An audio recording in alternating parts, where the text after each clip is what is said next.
Well, it's catch up. People are who have gone into Liritupa as chairman and the CEO is self-appointed, I think, but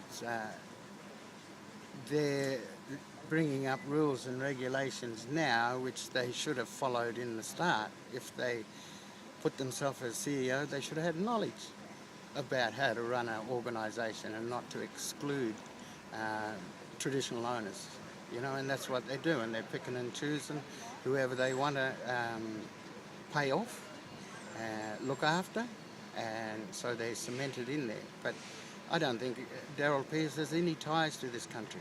Neither is his mother. Even old Kathy Martin has been quoted as saying, "That's not my sister, she got nothing to do. The old man just grew her up, There's no Aboriginal blood in them at all." Darryl Pearce and Betty Pearce.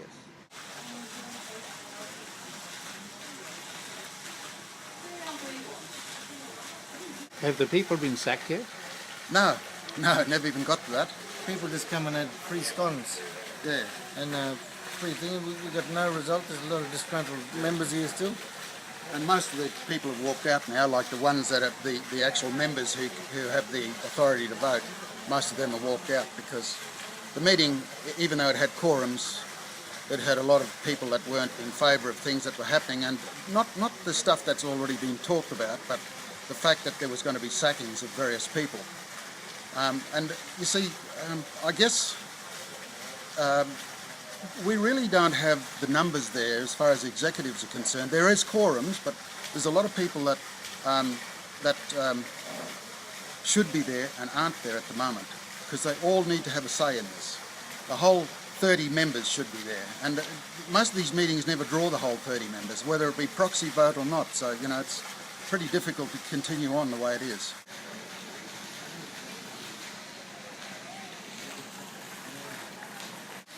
A number of people have left the meeting, and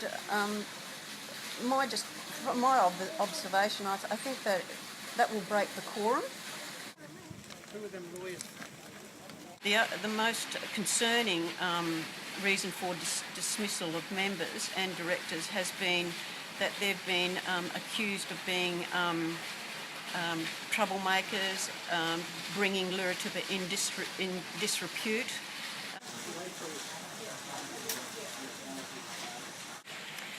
In actual fact, those people who have been listed as being dismissed have been people who have questioned Liritupa's management, financial management, administration, as well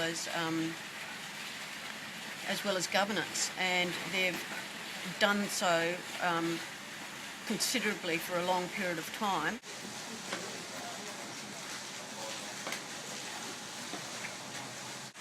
This proactive group who fought very, very hard to bring Liritupa and to bring Darryl to accountability certainly hasn't had a fair and reasonable and just support from ORIC.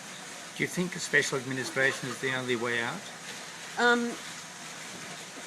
No, I don't think it's the only way out, but what I do think is that it's likely to be what will happen, even though my evaluation of the situation is that it's not likely to be the best outcome.